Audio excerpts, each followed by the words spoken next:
week ahead in the Derek Chauvin murder trial. The prosecution and defense, they are set to make closing arguments tomorrow.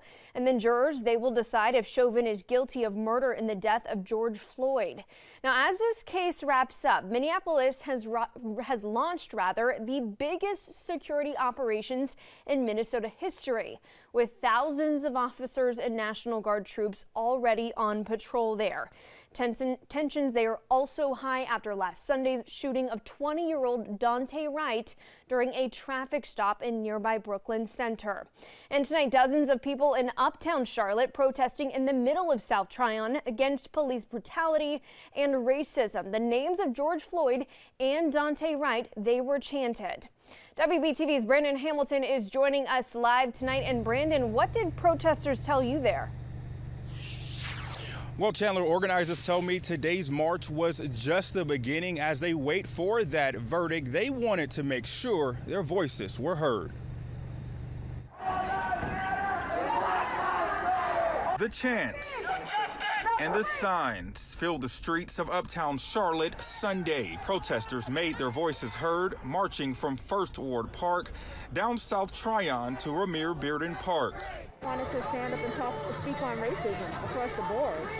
You know, with all these hate crimes, we got officers being beat up, we got kids walking through neighborhoods being accosted.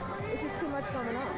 There were the names of George Floyd, Dante Wright, a 20-year-old killed by a Brooklyn Center, Minnesota police officer on April the 11th, and with the world watching Derek Chauvin's trial, activist Cass Otley feels Floyd's death is similar to the 2013 shooting of Jonathan Ferrell. He was shot and killed by a now former CMPD officer.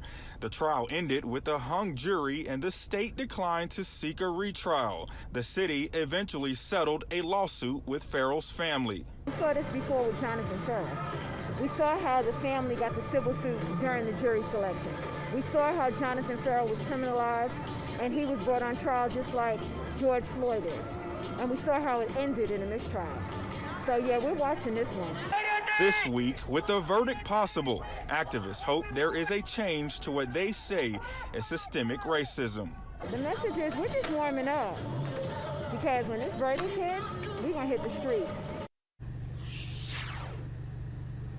And we have reached out to CMPD on their security plans and the possibilities for protests. So far, we've not heard back.